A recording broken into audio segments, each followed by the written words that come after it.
Nous abordons la leçon 26, c'est toujours la justice maintenant, pendant 5 leçons. Nous avons défini la semaine dernière la justice, la vertu surnaturelle qui fait que l'on rend à chacun selon son dû, selon ce qu'on lui doit. Et nous avons abordé la vertu de religion. Nous allons continuer aujourd'hui sur la vertu de religion, parce qu'il y a beaucoup de choses à dire. Il est évident qu'un homme qui est ordonné vis-à-vis de Dieu, selon la justice spéciale qui est envers Dieu, c'est-à-dire la vertu de religion, parce qu'elle ne peut pas rendre à égalité, on a vu tout cela la semaine dernière, eh bien celui qui est ordonné par rapport à Dieu, peut l'être par rapport aux hommes. Et il y a tellement d'injustice dans ce monde parce que les gens sont le plus souvent désordonnés par rapport à Dieu. D'où l'importance première et capitale de cette vertu de religion. Nous avons vu plutôt la semaine dernière dans la vertu de religion le premier commandement qui fait qu'on adore Dieu et qu'on lui rend un culte. Nous allons voir ici plutôt le deuxième commandement, c'est-à-dire ce qu'interdit ce juste rapport avec Dieu. Le deuxième commandement, après le premier, tu adoreras un seul Dieu, tu l'aimeras plus que tout, de tout ton esprit, de tout ton cœur, de toutes tes forces. Voilà, c'est Dieu, Dieu à sa place, mis à sa place. Premier commandement. Deuxième commandement, tu ne prononceras pas le nom de Dieu si ce n'est qu'avec respect. C'est la suite du premier, c'est la suite de cette reconnaissance de la souveraineté de Dieu. Si on reconnaît la souveraineté et la grandeur de Dieu, eh bien, on prononce son nom avec respect. Et vous allez voir combien les Juifs dans l'Ancien Testament étaient sur ce point très exigeants. Et ils avaient raison. Et avec le respect dû au nom de Dieu, nous verrons également le respect et la fidélité aux promesses que l'on fait à Dieu. Voilà. On pourra dire un mot, finalement, du troisième commandement, qui demande de respecter le jour du Seigneur. Et il y a une logique dans les 3 premiers commandements qui est absolue. Voilà. Et nous parlerons d'abord du serment. Qu'est-ce que c'est qu'un serment? Deuxièmement, la tentation de Dieu. Troisièmement, le blasphème. Et quatrièmement, le vœu. Ces 4 relations que nous pouvons avoir avec Dieu, il y a toujours Dieu, hein. Il y a toujours Dieu qui rentre, si je puis dire, en composition dans ces 4 paragraphes. Alors, rapidement, le serment. Le serment, on appelle serment l'invocation du nom de Dieu comme témoin de la vérité de ses paroles. On prend un témoin spécial, particulièrement véridique, qui est Dieu. Faire un serment, c'est invoquer le nom de Dieu comme témoin de ce que l'on dit. Tout serment n'est pas mauvais. On verra les serments qui sont bons et les serments qui sont mauvais, ceux qui sont permis et ceux qui sont interdits, illicites. Mais pour qu'il y ait serment, il faut 2 conditions avant de voir la moralité du serment. Il faut, je l'ai dit, invoquer Dieu comme témoin. Et deuxièmement, il faut, chez celui qui invoque Dieu comme témoin, l'intention de s'obliger à dire la vérité. Parce que forcément, si vous prenez Dieu comme témoin de la vérité de vos paroles, il faut avoir cette intention fondamentale de ne pas le prendre à témoin pour une chose fausse. C'est précisément ça qui est gravement illicite. Vous ferez attention que dans le français, dans notre belle langue française, le mot jurer a 2 sens, qui n'ont absolument rien à voir. Dans les autres langues, je ne saurais vous le dire, hein, mais en français, je puis vous le dire. Le mot jurer désigne 2 choses. Il désigne, premièrement, celle-ci, faire un serment, c'est-à-dire prendre Dieu à témoin de la vérité de ses paroles. Et puis, dans la langue française, jurer, ce qui donnera les jurons, désigne aussi les blasphèmes, c'est-à-dire les insultes vis-à-vis de Dieu. Voilà. Et c'est 2 sens totalement équivoques, qui n'ont rien à voir. C'est dommage. On a petit à petit utilisé ce mot jurer pour dire blasphémer. Voilà. Et on y viendra tout à l'heure. Et ça a deux sens en français, il faut le savoir. Alors ne mélangeons pas les deux. Un serment est légitime à trois conditions. Trois conditions. Et trois conditions ajoutées. Pas une seule. Il faut les trois pour qu'un serment. Car il y a des serments légitimes. Nous, les prêtres, nous prêtons à chaque ordination majeure un serment. Si vous êtes appelé au tribunal, soit que vous soyez inculpé, soit que vous soyez témoin, enfin, on vous fera prêter serment. Donc tout serment n'est pas mauvais. Quand est-ce qu'un serment est bon ou quand est-ce qu'un serment est mauvais, c'est précisément ce que nous étudions. Et nous disons qu'il faut trois conditions. Un serment, pour être légitime, c'est-à-dire moralement bon, premièrement, doit être fait selon la vérité. Ben, ça, c'est évident. Hein. La chose dont on prend Dieu à témoin, elle doit être vraie. Ou au moins, pour celui qui invoque le nom de Dieu comme témoin de ce qu'il dit, il doit au minimum penser qu'il dit la vérité, même si, sans faute de sa part, il se trompe. C'est pas grave, ça peut arriver. Mais celui qui sait qu'il dit faux, qu'il ment, et qui prend Dieu à témoin, se moque de Dieu. C'est ce qu'on appelle un parjure. Un parjure, c'est prendre Dieu à témoin d'une chose que l'on sait fausse. Et que l'on affirme en invoquant le nom de Dieu qu'elle est vraie. C'est odieux, évidemment. Et ça comporte toujours une grave injustice envers Dieu. Et donc c'est une faute grave. Toujours. Un serment qui n'est pas fait selon la vérité est une faute grave, c'est un péché mortel. Première condition, la plus essentielle, puisqu'elle est directement contraire au serment. Je prends Dieu comme témoin de la vérité pour dire une chose fausse, un mensonge. Deuxièmement, il doit être fait selon la justice. Il ne suffit pas qu'un serment soit vrai, que la chose dont je prends Dieu à témoin soit vraie, ça ne suffit pas. Il faut que ce serment lui-même soit juste, c'est-à-dire que la chose affirmée doit être honnête. Sinon, ce sera un serment frivole. Ce n'est pas un parjure, puisque c'est selon la vérité, mais c'est frivole. Je m'engage à me venger, en prenant Dieu à témoin, bien sûr, sinon c'est pas un serment, d'un ennemi. Je m'engage à faire le mal. C'est vrai, je pense que je vais faire le mal, je prends Dieu à témoin que je vais faire le mal, mais j'ai pas le droit de faire le mal, évidemment. Et prendre Dieu à témoin d'une chose où on s'engage vis-à-vis de lui à faire du mal, c'est un serment qui n'est pas un parjure, puisque c'est vrai, mais ce n'est pas admissible, parce que on s'engage ainsi à faire le mal, et on ne peut jamais s'engager à faire le mal. Un serment doit être selon la vérité, sinon c'est un parjure, il doit être selon la justice, sinon c'est un serment frivole, il doit aussi y avoir, troisième raison, une certaine nécessité. On ne peut pas jurer pour des futilités. Car Dieu est un témoin excellent, grandiose, infini, et on ne peut pas le prendre à témoin de stupidité, de légèreté, pour des choses insignifiantes qui n'en valent pas la peine. Enlevez de vos bouches cette expression sans arrêt, je te le jure, je te le jure. Vous avez des gens qui ne peuvent pas affirmer quelque chose sans ajouter je te le jure. D'abord, c'est pas très malin, parce que si quelqu'un est toujours obligé à chaque fois qu'il dit quelque chose de dire je te le jure, ça veut dire que la plupart du temps il dit des mensonges. C'est que quand il dit quelque chose, il est même pas crédible. Il faut toujours qu'il ajoute, voilà. Alors je te le promets, mais je te le jure, c'est trop. Alors je sais bien que en français courant, je te le jure, c'est presque je te le promets, c'est vrai, je t'assure, bon, etc. Enfin, le mot jurer est là.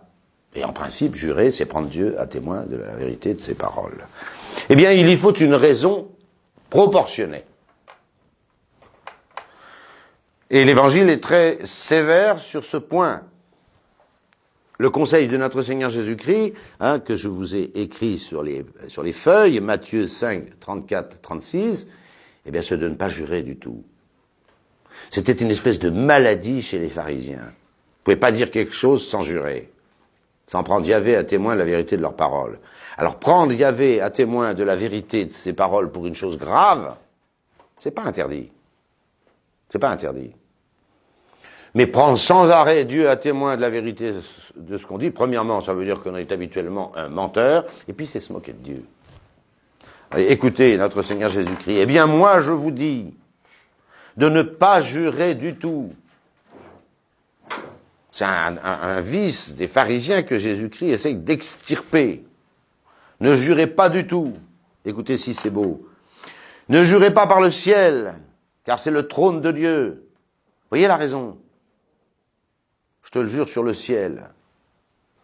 Mais le ciel, c'est le trône de Dieu. Alors, n'invoque pas Dieu pour tes imbécilités. Ni par la terre. La terre, vous me direz, ah, je te le jure sur la terre. Bon, mais la terre, c'est la terre. Oui, mais c'est l'escabeau des pieds de Dieu. Magnifique. Pourquoi l'escabeau? Parce que vous jurez, donc vous prenez Dieu à témoin. Vous jurez sur la terre. Mais jurer, c'est prendre Dieu à témoin, que ce soit sur la terre, etc. Ni par Jérusalem, car c'est la ville du grand roi. Comme il s'agit d'un serment, il y a toujours Dieu, forcément. On prend un témoin. Ne jure pas non plus par ta tête. Ah ben c'est ma tête, je fais ce que je veux avec ma tête. Non. Parce que ta tête, tu peux pas en rendre un cheveu blanc ou noir. C'est Dieu qui décide. Vous voyez, il y a toujours Dieu. Magnifique ces paroles. Magnifique. Est-ce que ça veut dire qu'on ne peut jamais jurer au sens de faire un serment? Pas du tout. Il faut que ce soit vrai, que ce ne soit pas frivole, et que ce soit avec une nécessité. Et une nécessité proportionnée à la grandeur du témoin qu'on invoque. Alors ça peut arriver. Je vous l'ai dit, les clercs prêtent serment de leur fidélité, serment anti-moderniste, etc. Dans les tribunaux, alors ça c'est une chose extraordinaire, dans notre république laïque, et on peut dire athée, ben vous jurez encore dans les tribunaux. Vous jurez dans les tribunaux. Levez la main droite et dites « je le jure ». Alors les gens savent même plus ce que ça veut dire. Jurer, ça n'a qu'un sens. C'est prendre Dieu à témoin de la vérité des paroles. Alors vous avez tous ces bons petits Français là qui arrivent dans le prétoire, levez la main droite et dites « je le jure ». Alors, c'est quasiment grotesque. Parce que un athée qui jure, non mais qu'est-ce que ça veut dire un athée qui jure? Il croit pas en Dieu, il pense que Dieu n'existe pas. Enfin du moins il nous fait croire qu'il pense que Dieu n'existe pas. Il n'y a pas de véritable athée, je vous l'ai déjà dit. Bon. Mais s'il pense que Dieu n'existe pas, alors pourquoi prendre Dieu à témoin? Non mais il faut être cinglé. Et la République demande encore qu'on le jure, en levant la main droite. Ça avait un sens quand il y avait le crucifix au-dessus des juges, comme ça arrive encore dans certains pays, Pologne, Italie. Ça avait un sens quand toute la société était chrétienne, de prendre Dieu à témoin de la vérité de ses paroles. Oui, on voit plus très bien ce que ça veut dire. On voit plus très bien ce que ça veut dire. Mais attention, si un chrétien est convoqué dans un tribunal, quand il dit « je le jure », c'est un véritable serment. Moi, j'ai dû passer plusieurs fois au tribunal, pas forcément comme accusé, hein, attention, quelquefois un excès de vitesse ou autre. Voilà. Mais quand moi je dis « je le jure », bah, c'est un véritable serment, parce que moi je crois en Dieu, figurez-vous. Enfin, ça vous surprendra pas de l'apprendre. Bon, voilà. Mais pour un athée, je vois pas pourquoi la République demande encore. Je vois pas. Je vois pas. C'est quoi? C'est une formule creuse qu'on a gardée comme ça et qui veut plus rien dire. Un athée qui dit je le jure, ça veut rien dire. Ça ne veut rien dire. Parce que jurer, c'est prendre Dieu à témoin de la vérité de ce qu'on dit. Voilà. Mais on peut donc, quand on va occuper une charge, on prête serment.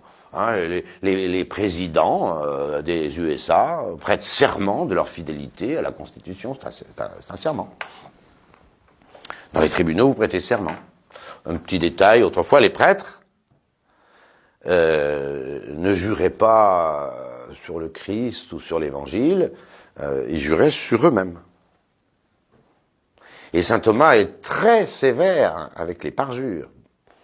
Il dit qu'à quelqu'un qui est parjuré, pratiquement c'est le péché contre le Saint-Esprit. Il ne s'en tirera pas. Avoir pris Dieu à témoin d'une chose qu'on sait fausse, hein, c'est se moquer définitivement de Dieu. Voilà ce serment. Alors quand vous faites un serment, réfléchissez à deux fois. Hein, qu'il soit évidemment selon la vérité, qu'il ne soit pas à vous engager au mal, et troisièmement, qu'il ait une certaine nécessité, c'est-à-dire une certaine gravité, parce que prendre Dieu à témoin est une chose grave. Voilà. Deuxièmement, la tentation de Dieu. Évidemment, là, on voit Alors, évidemment, le serment n'est pas toujours un péché, tandis que la tentation de Dieu, celle que nous allons étudier, bien évidemment, est un péché. Qu'est-ce que c'est que tenter Dieu? Ben, c'est le mettre à l'épreuve, en le provoquant à manifester un de ses attributs. Bon, c'est un péché de gens pieux, un peu par excès, évidemment. C'est des gens qui pratiquement, ils donnent des ordres à Dieu. Je pense que Dieu doit intervenir. Dieu doit intervenir. Non, mais Dieu fait ce qu'il veut. Dieu fait ce qu'il veut. C'est pas vous qui commandez Dieu, c'est plutôt l'inverse. Voilà. Je provoque Dieu. Je provoque Dieu. Je le provoque en disant, Dieu va intervenir. Je suis désolé, Dieu intervient s'il veut. Et puis quand vous ne savez rien, taisez-vous. Les deux exemples les plus habituels, hein, mais c'est encore, c'est un péché d'une période de foi. Hein. C'est un péché qui vient du Moyen-Âge. Hein. On veut vérifier la puissance de Dieu. Alors vous vous jetez du 12e étage en disant Dieu va me ramasser. Ben non, vous allez vous écraser au sol et puis c'est bien fait pour vous. Ah mais moi je vais me jeter en bas et j'ai une telle foi que Dieu va intervenir. Dieu va intervenir. On m'a raconté un enterrement dans le centre de la France, c'était l'enterrement d'un petit de 9 ans, l'église était bourrée à craquer, et je ne sais pas quel prêtre s'est amusé de dire au moment de l'absoute, si nous avons la foi, cet enfant va ressusciter. Alors il a fait prier pendant des heures et des heures, tout le monde pleurait, tout le monde hurlait, etc. Et puis comme dit l'autre, il se passa une chose étonnante, il ne se passa rien. Alors vous voyez, c'est d'un ridicule, puis c'est offensant pour Dieu, ça dégrade toute la religion, voilà. Plus courant encore, parce que là on sollicite la puissance de Dieu. L'attribut qui est sollicité, c'est la puissance de Dieu. Pensez, moi je suis tellement bien que Dieu me laissera pas tomber du 8e étage. Si vous vous jetez du 8e étage, Dieu vous laissera tomber du 8e étage. Puis vous vous écraserez par terre, puis c'est bien fait pour vous. C'est bien fait pour vous. Voilà. Je vous ai raconté la dernière fois la mort de Simon le magicien, c'est ça. Sauf que lui, déjà, il a décollé. Bon, enfin, après, il s'est écrasé comme... voilà. Bon. Non, le plus courant, c'est de solliciter la bonté de Dieu. Je peux pécher, repécher, continuer à pécher, Dieu est bon. Donc, Dieu est bon. Est-ce que c'est faux que Dieu est bon? Mais c'est on ne peut plus vrai. C'est bien plus vrai que vous ne sauriez l'imaginer que Dieu est bon. Mais est-ce que c'est une raison pour continuer de l'offenser? Ah ben non, c'est exactement le contraire. Comme dit saint Paul génialement, hein, dans l'épître aux Romains, ne sais-tu pas que la bonté de Dieu t'invite à la pénitence, et non pas au péché, et non pas au péché. La bonté de Dieu t'invite à la pénitence. Parce que Dieu est bon, je ne l'offense plus. Or, vous entendez ce raisonnement odieux, hein? Je peux continuer la vie que je mène, hein? Je vis dans la fornication, je vis dans le vol, je vis dans le mensonge, je vis, etc. Mais Dieu est bon, mais Dieu est bon. Est-ce que c'est faux que Dieu est bon? Non, Dieu est bon. Mais précisément, c'est le tenter. Hein. Et des fois, on apprend des morts tragiques de gens qui se sont moqués de Dieu, puis ben ça arrive. Hein. Ça arrive. Je ne vais pas donner de nom, mais j'en aurais à donner, hein, franchement. Des gens qui se sont moqués de Dieu. Quand Balavoine chante sa chanson et je chercherai un Dieu pour tout me pardonner, oui, ben il n'a pas eu tellement le temps de le trouver. Il est mort dans les 6 mois. Bon, et beaucoup d'autres. On se moque de Dieu, on ne se moque pas. Comme dit saint Paul, ce que l'homme sème, il va le récolter. C'est normal. On distingue dans la tentation de Dieu la tentation formelle ou expresse. On doute d'un attribut de Dieu et on veut le vérifier. Vous voyez, on ne peut pas se mettre à la place de Dieu, puis au fond, c'est donner un ordre à Dieu. Tu dois te manifester, donc tu vas te manifester, puis c'est moi qui décide. Non mais attendez. Hein? Ça, c'est la tentation formelle. Je vérifie un attribut de Dieu. Je vérifie la bonté de Dieu. Vous voyez bien que Dieu est bon puisqu'il patiente. Je pêche, je multiplie les péchés, j'insulte Dieu, je blasphème, je me fiche de lui, etc. Vous voyez qu'il est bon, il fait rien. C'est gravissime, c'est pas la peine de faire un schéma. Hein. Ou la tentation implicite. On compte sans raison sur l'intervention de Dieu. C'est moins grave, évidemment. Ça, c'est le type qui a une grave maladie.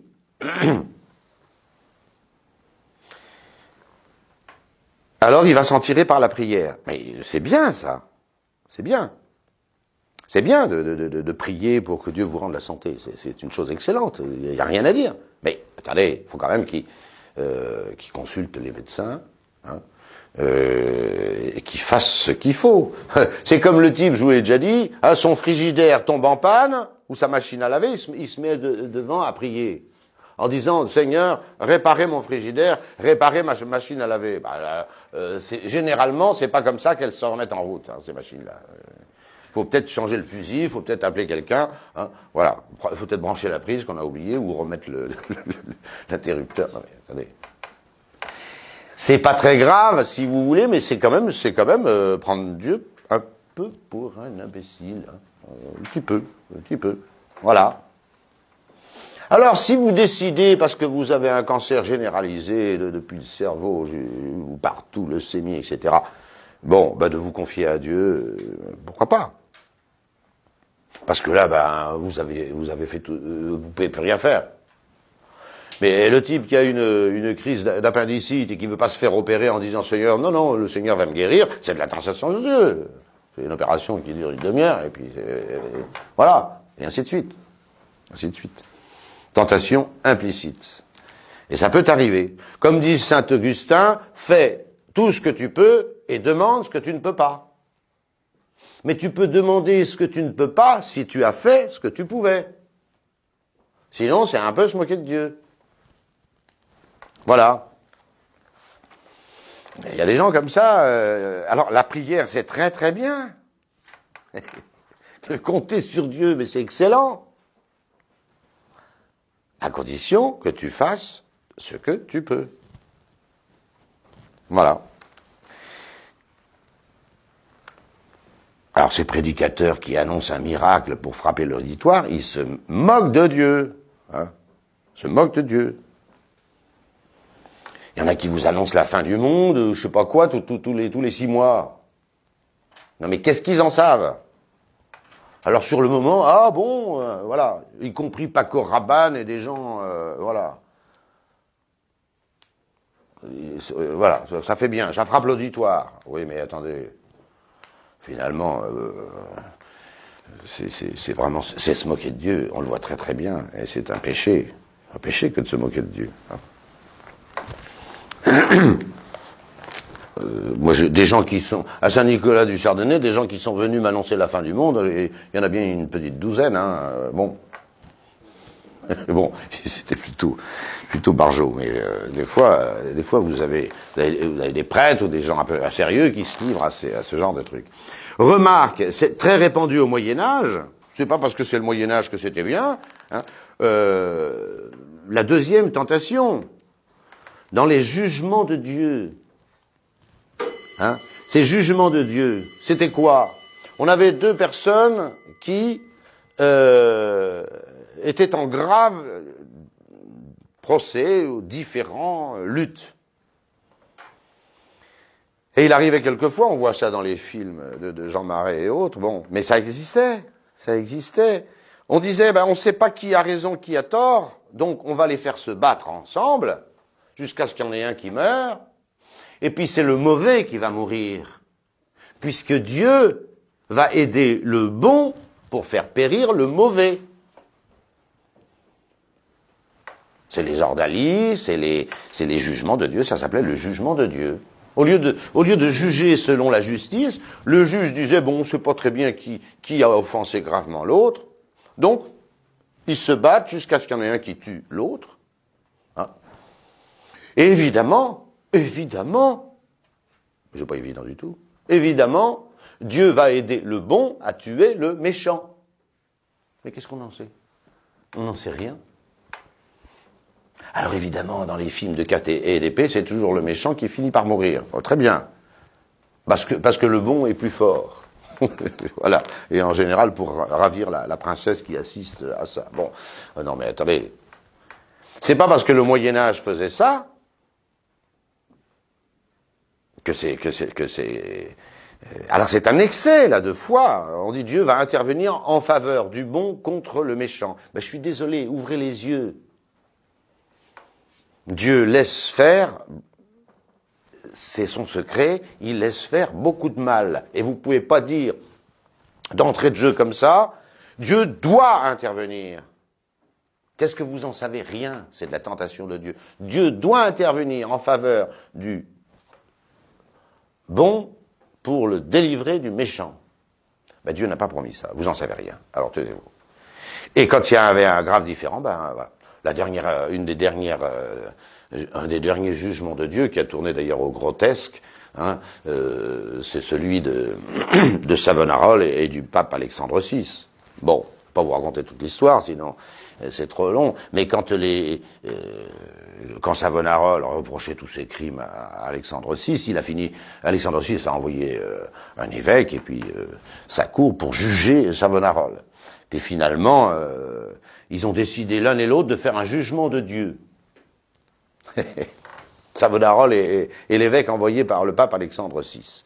Le jugement de Dieu consistait à passer sur 30 mètres au milieu de 2 brasiers énormes. Donc il fallait passer. Si Dieu vous protégeait, vous deviez vous en sortir, avec des flammes de 2 mètres de chaque côté. Puis si Dieu vous protégeait pas, bah, vous mourriez asphyxié, brûlé. Alors, Savonarola propose cela à l'évêque. L'évêque, il n'était pas très chaud, c'est le cas de le dire, pour aller subir cette épreuve du feu. Il envoie son secrétaire. C'est déjà grotesque. Hein. Savonarola en fait pareil. Au lieu d'y aller lui-même, au milieu des flammes, là, il envoie son petit frère convers, là, je sais pas quoi. Donc, finalement, ça n'a pas eu lieu. Vous voyez, mais c'est un des derniers, quoi. Un des derniers. C'est pas parce que ça se faisait au Moyen Âge, hein, que c'était bon. C'est une manière de tenter Dieu. La première tentation, évidemment, est beaucoup plus grave, la formelle et l'express, parce qu'il y a une espèce d'apostasie. Mais on peut se moquer de Dieu gravement aussi dans la seconde. Nous passons maintenant, donc ne tentons pas Dieu. Ne tentons pas Dieu. Ne cherchons pas à vérifier si Dieu est Dieu. Dieu est Dieu sans qu'on ait besoin de faire des démonstrations. Et ne nous moquons pas de Dieu, hein, ce que l'homme aura semé, il le récoltera. C'est tout. Petit c, le blasphème. Le blasphème, c'est une injure adressés à Dieu, ou à ses œuvres, ou à son nom, ou à ses saints, tout ce qui concerne Dieu, directement ou indirectement. C'est le deuxième sens du mot jurer, je vous l'ai dit tout à l'heure, je n'y reviens pas. Faites attention aux expressions fort nombreuses de notre belle langue française où, alors c'est pas vraiment des jurons, en ce sens que ce ne sont pas vraiment des blasphèmes. Ceux qui les prononcent en général ne savent même pas d'où ils viennent et qu'il y a le nom. Quand vous dites pardi, c'est par Dieu. Alors comme les gens, les prêtres disaient attention, n'utilisez pas ces expressions qui pour des gens du Moyen-Âge, qui étaient quand même plus pieux que nous dans l'ensemble, eux ils comprenaient que c'était des jurons, des blasphèmes. Hein. Voilà. Ils remplaçaient par bleu, ils remplaçaient par dit au lieu de par Dieu, etc. Hein. Alors vous avez ventre bleu, ça veut dire ventre de Dieu. Qu'est-ce qui vous fait le ventre de Dieu? Taisez-vous. Hein. Mort bleu. Hein. Attention, c'est mort de Dieu. Hein. Vous souhaitez la mort à Dieu. Alors, il y a des gens qui disent ça, mais ils ne savent pas du tout de quoi il s'agit. Hein. Même l'expression bon sang, alors on a enlevé la suite, bon sang de Dieu, mais c'était autrefois un horrible... voilà, même sapristi, vous me direz c'est pas très grave. Hein. Ben sapristi était une transformation de sacristie. Bon, c'est moins grave voilà. Mais reste vraiment... comme juron dans la langue française, ben non, d'eux, voilà. Parce que ça, les gens le disent en colère et pour se moquer de Dieu. Et vous trouvez ça dans tous les films. Ne prononcez jamais cette expression. Jamais, jamais. Elle est en France, si quelqu'un il dit pardi, il sait pas ce que ça veut dire. S'il dit morbleu, c'est très grave, mais il sait même pas ce que ça veut dire. On peut pas dire qui blasphème ou qui jure. Par contre, habituellement, j'allais dire en France, à l'heure actuelle, quand quelqu'un dit en colère nom d'eux, c'est clair que c'est un juron, c'est un blasphème, un grave blasphème. Et le blasphème, quand il y a blasphème, est toujours un péché mortel. C'est clair, il n'y a pas de petite injure envers Dieu. Dès lors que quelqu'un injurie Dieu, alors attention, là je vous ai pris des expressions courantes, mais chacun peut faire sa phrase, hein, à lui. Et souvent, les blasphèmes, c'est plutôt ça. J'en ai rien à faire de Dieu, c'est un blasphème. Horrible.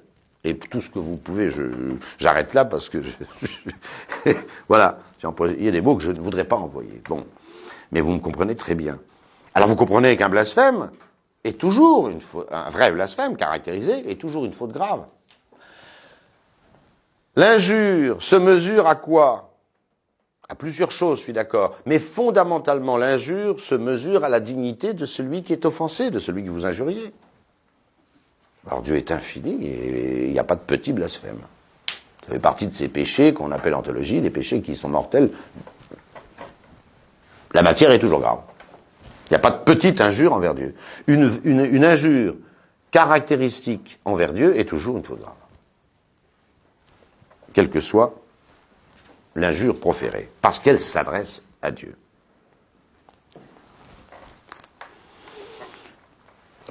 Je raconte il y avait dans le vieux français une expression très, très amusante, très bizarre, et qui n'est pas du tout un juron, qui devait remplacer un juron. Bon, maintenant, elle est tombée complètement en désuétude, mais j'aime bien cette petite histoire. C'est Jarnicoton. Jarnicoton, c'est quoi ce truc?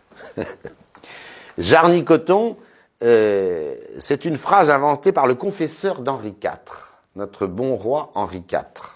Voilà. Il avait pris la mauvaise habitude, dès qu'il avait des ennuis, et il en avait pas mal, ce bon roi Henri IV, malgré la poule au pot et tout ça, de dire « j'arnis Dieu »,« je renie Dieu ». Mais il le disait dans son patois dans son patois du sud de la France, là, et ça donnait Jarni Dieu, Jarni Dieu. Alors son confesseur essayait d'extirper ça. Les rois de France se confessaient régulièrement, hein. Nos présidents se confessent plus souvent, mais nos rois se confessaient. Et le confesseur dans Henri IV lui disait, écoutez, sire, vous pouvez pas dire ça tout le temps, faut arrêter, arrêtez de jurer, j'arnis Dieu, ça veut dire je renie Dieu, c'est un juron.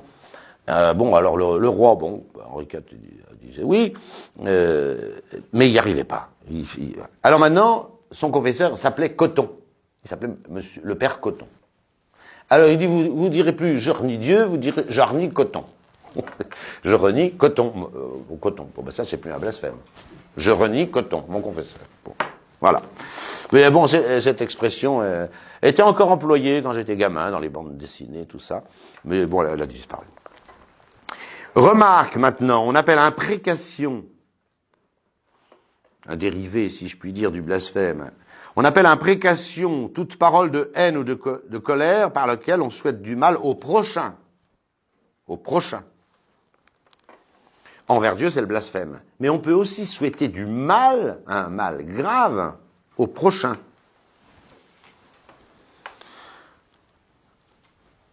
Que je meure si. Vous savez, il y a un peu de... Vous voyez, c'est... Que je meure si. Voilà. Dieu me damne si. Dieu me damne si. Vous n'avez pas le droit de prononcer des expressions comme ça. Hein? Puis en plus, vous courez des risques. Hein? Ou envers le prochain, qu'il crève. Vous avez des gens comme ça. Hein? Il peut crever, ce type-là. Il n'y a pas qu'un manque à la charité, là. Il y a quelque chose de... Il y a une imprécation. En quelque sorte, parce que c'est pas vous qui allez le tuer, mais vous appelez sur lui la malédiction divine ou la vengeance divine. Il y a plus qu'un manque à la charité. Il y a un manque à la vertu de religion et à la vertu de justice vis-à-vis du prochain. Et ça peut être très grave.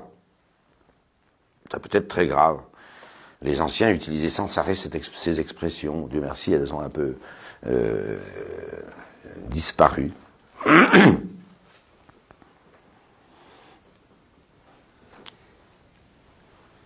Ne maudissez pas, dit Jésus, bénissez.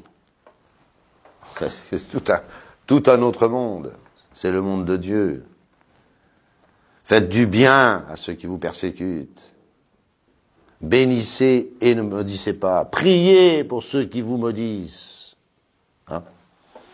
Et si quelqu'un veut faire avec toi 1000 pas, fais-en 2000. S'il veut piquer ta tunique, ton manteau, donne aussi ta tunique. Ne résistez pas aux méchants. Ce qui veut dire qu'on ne lui souhaite pas de mal, on ne souhaite pas la vengeance de Dieu sur lui. Et les apôtres ont eu une belle leçon dans l'Évangile. Jésus arrive avec ses 12 apôtres dans un village de Samarie. On apprend que c'est Jésus de Nazareth qui passe. Et tout le village ferme ses portes et fenêtres. On ne veut pas de Jésus. Les apôtres sont scandalisés. Jésus a déjà fait plein de miracles. Il les célèbre partout, en Judée. Il les célèbre en Galilée, etc. Et les apôtres disent à Jésus, on leur fait le coup d'Élie là, et d'Élisée. On fait descendre le feu du ciel sur ces gens. Et le Seigneur se retourne et leur dit, je ne sais pas de quel esprit vous êtes. C'est dur, hein? Je ne sais pas de quel esprit vous êtes. On n'appelle pas le mal sur un autre, surtout le mal de Dieu, la vengeance de Dieu. On ne le fait pas. On ne le fait pas. Puis c'est très dangereux. Hein? Alors évidemment, dans l'Ancien Testament, Élie, Élisée, pratiquaient ça. Hein? Voilà. Un jour, le roi Akab, non, son successeur, Jocosias, quelque chose comme ça, hein, à la veille d'une bataille contre les Moabites, je ne sais plus, hein, au lieu de consulter Élie, qui vivait encore, le grand prophète Élie, envoie ses intendants consulter Belzébub. Belzébub, le dieu d'Acaron. Dieu, le roi d'Israël, enfin, qui au lieu alors qu'il a éli tous les prophètes, il y en avait partout à cette époque, il envoie consulter Belzébub, c'est-à-dire Satan, hein, le dieu de la guerre. Ça n'a pas plu à Élisée. Élisée a intercepté les envoyés du roi d'Israël. Il leur dit, le roi d'Israël va consulter Belzébub. Ben, vous allez voir ce qui va lui arriver. Et il a fait tomber les feux du ciel sur ces 50 hommes. Le roi recommence, il renvoie 50 hommes et refait tomber le feu du ciel. Voilà. Alors évidemment, ça arrivait dans l'Ancien Testament. Mais nous sommes sous le Nouveau Testament. Et nous ne nous amusons pas à souhaiter le mal, surtout ce mal spécial, ce mal qui est la malédiction de Dieu sur quelqu'un. Et puis nous serons jugés comme nous aurons jugé les autres. C'est-à-dire que si nous voulons envoyer le feu du ciel sur le prochain, parce que même injuste, même grave, intolérable, c'est peut-être bien sur nous qui tombera un jour. Donc soyons extrêmement prudents. Et le Seigneur a été clair.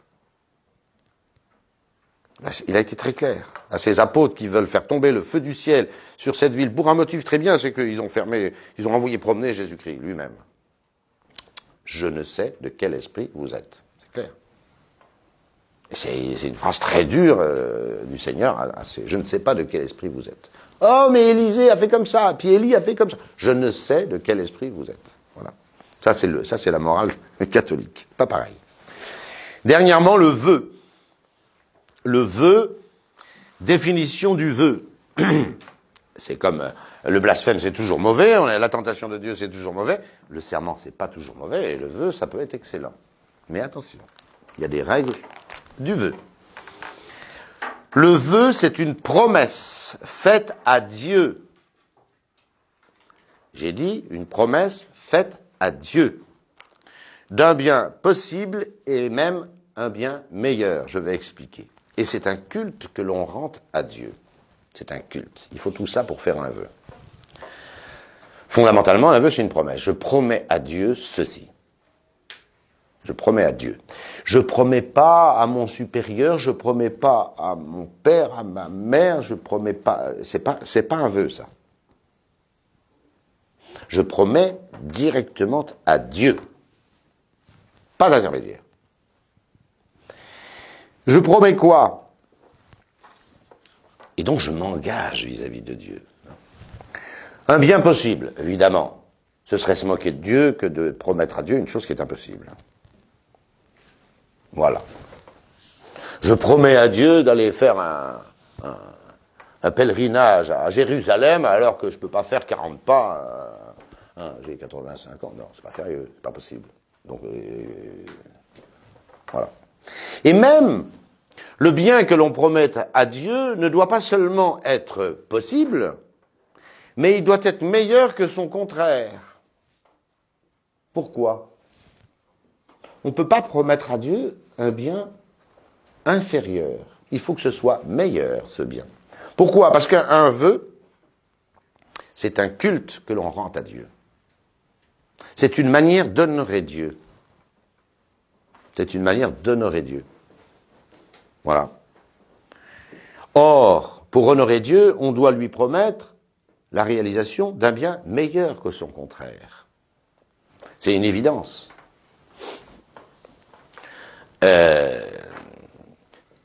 Je peux promettre à Dieu de jeûner le vendredi, promettre à Dieu de manger le vendredi, c'est pas un bien malhonnête. C'est un bien possible, mais c'est pas un bien meilleur. Prenez un exemple. Seigneur, je vous promets de me marier. Ben, c'est possible. Faut distinguer. Je fais un vœu de me marier.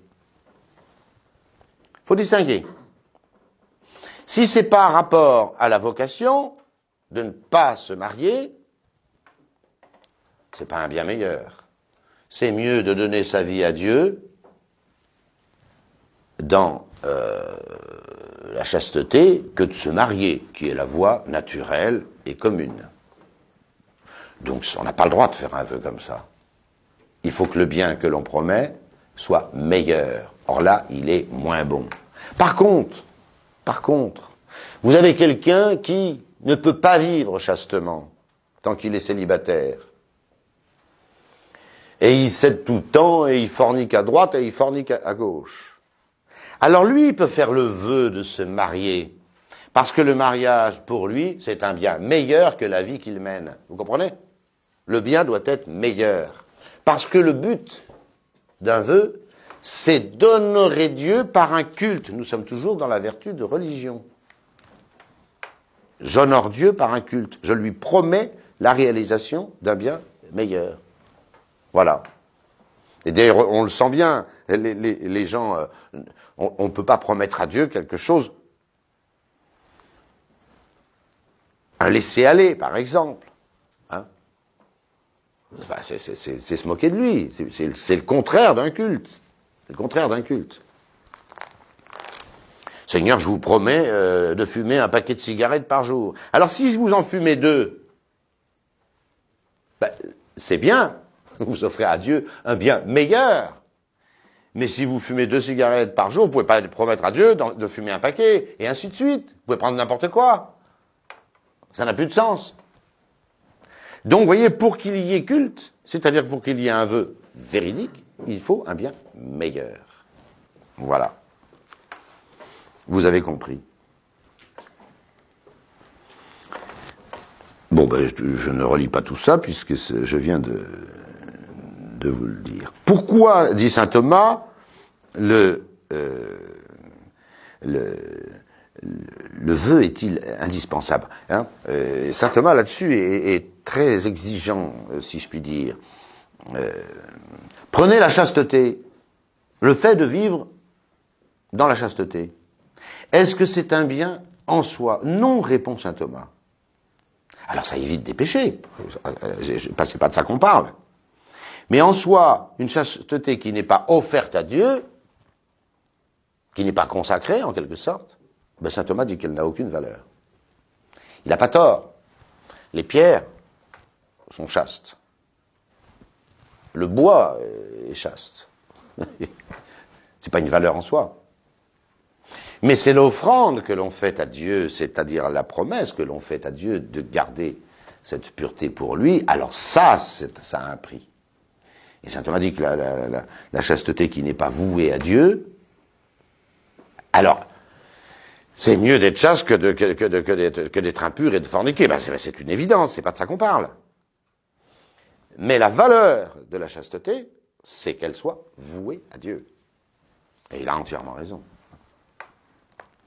Et pourquoi c'est un culte à Dieu? Parce que vous vous engagez à la garder. C'est comme celui qui offre un fruit de cet arbre, ou celui qui offre l'arbre tout entier, avec ses fruits. Et tous les fruits qu'il a, et tous les fruits qu'il produira. C'est la grande différence. C'est pour ça que c'est un culte envers Dieu, et que le vœu est un culte envers Dieu. Voilà. Objection. Et alors voilà pourquoi l'Église, les vœux sont dans l'Évangile, hein. Les 3 vœux publics de l'Église, vœux de chasteté, vœux d'obéissance, c'est peut-être le plus dur, hein, et puis de pauvreté. Voilà. C'est la perfection, j'allais dire, c'est la perfection évangélique. Et ça ne peut pas être imposé. Jésus ne l'a imposé à personne. Si tu veux être parfait, alors vends tout ce que tu as, voilà, suis-moi, voilà. Très bien, très bien. Mais ça ne peut pas être imposé à quiconque.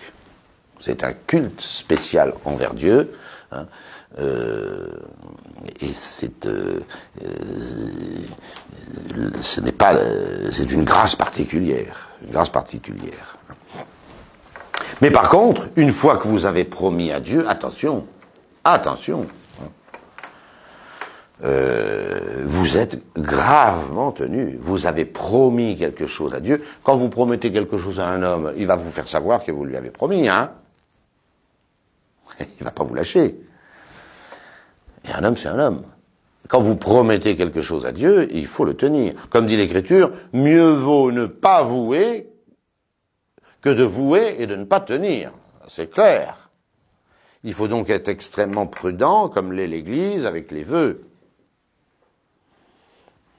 Et ne faites jamais de vœux inconsidérés. Consultez un prêtre, un vœu, il faut le tenir. Il ne faut jamais risquer de s'engager à une chose que l'on ne tiendra pas. C'est clair. Le vœu oblige gravement. C'est un culte envers Dieu, et si vous manquez à ce culte, c'est se moquer de Dieu. Objection contre le vœu. Il est contre la liberté. Luther avait cette objection. C'est contre la liberté. Je m'astreins, j'ai promis envers Dieu de ne pas posséder rien, je suis un moine, voilà, de ne pas me marier, etc., d'obéir toujours à ce supérieur. L'obéissance, c'est toujours dans le cadre d'une constitution, sinon ce serait immoral. S'il n'y a pas une règle, l'obéissance, le vœu d'obéissance serait immoral. C'est dans le cadre d'une constitution qu'on peut faire ce vœu. On ne peut pas faire un vœu d'obéir tout le temps à quelqu'un, en toute chose. Ce serait totalement immoral.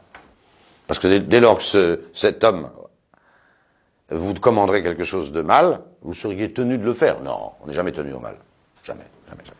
Donc vous voyez, le vœu d'obéissance, qui est le plus difficile, il ne peut se faire que dans le cadre d'une constitution. L'Église l'a bien encadré, voilà. Mais l'objection, c'est qu'on ne serait pas libre dans le vœu. Ça, c'est l'objection des libertins. C'est l'objection de ceux qui mélangent la liberté et le libre arbitre. La liberté, je vous ai déjà cité cette merveilleuse phrase de Léon XIII, c'est la faculté de se mouvoir dans le bien uniquement. La volonté, elle est faite pour le bien. La volonté pour les sans-dieu, c'est une espèce c'est le libre arbitre, c'est-à-dire c'est la capacité qu'a l'homme de choisir ça ou ça. Et comprenez, le bien ou le mal. C'est pas ça la liberté. La liberté, c'est la propriété de la volonté de n'être pas nécessité par ceci ou par cela. Pas pareil. C'est pas pareil. Et donc, l'objet de la volonté étant le bien et uniquement le bien, est-ce que j'ai le droit de vouloir le mal? La réponse, non. Donc l'objet de ma volonté, c'est le bien, rien que le bien et tout le bien. Dès lors que, par un engagement, je m'engage à faire le bien, je reste totalement libre. Mais complètement libre. Et l'objection ne tient plus du tout. Du tout. Du tout. Autrement dit, la capacité que j'ai de faire le mal, c'est le contraire de la liberté. C'est d'ailleurs l'esclavage. Et tout le Nouveau Testament le dit. Celui qui commet le péché se rend esclave du péché. C'est Jésus qui dit ça. Par contre, la vérité vous rendra libre. Donc, quand quelque chose me permet, ici, les vœux, de fixer ma volonté sur le bien, je suis totalement libre. Parce que c'est ça la liberté. Ne pas mélanger le libre arbitre et la liberté. Pour finir, quand est-ce que cesse un vœu? Il faut faire très attention. Même sur des petites choses, soyez très prudents. Consultez un prêtre avant de faire un vœu, regardez vos forces. Voilà. Si c'est un vœu qui vous paraît difficile, vous pouvez le faire, mais faites-le temporairement. Voilà. Regardez vos forces. Parce qu'après, quand est-ce que le vœu cesse? Pas facilement. C'est une promesse faite à Dieu. Dieu ne change pas, donc c'est vous qui allez changer. Bah oui, mais c'est que vous manquez au vœu que vous avez fait, donc il faut être prudent. D'abord, pour un vœu temporaire, le vœu cesse quand le temps a passé. C'est évident. S'il y a un changement substantiel de toutes les conditions de mon vœu, j'ai promis à Dieu de jeûner, voilà, pendant tout le carême, mais je tombe gravement malade, je suis complètement anémié, là, les conditions ont changé. J'avais promis de faire une aumône de 500 € par mois aux pauvres, mais moi-même, je suis ruiné.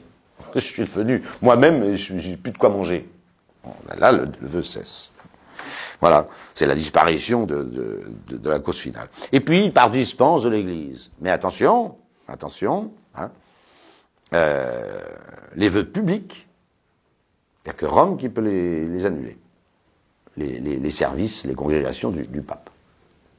Même un évêque, les vœux publics, il ne peut pas les dispenser. Il peut dispenser de tous les vœux privés. Et même certains prêtres le peuvent aussi. Voilà, donc il faut... Mais c'est un très beau culte envers Dieu. Hein. Il ne faut pas seulement voir les contraintes de ce vœu et de cette vertu de religion. Il faut quand même voir que c'est la manière la plus excellente donnée par l'Évangile pour rendre un culte à Dieu. Et en principe, personne ne rend mieux un culte à Dieu que tous ceux qui sont dans les couvents, les religieux, les religieuses, c'est l'Holocauste en quelque sorte, c'est le culte suprême envers Dieu, et ça a donné le plus grand nombre des saints de l'Église, parce que c'est eux qui suivent le plus parfaitement l'Évangile de notre Seigneur Jésus-Christ. Je vous remercie.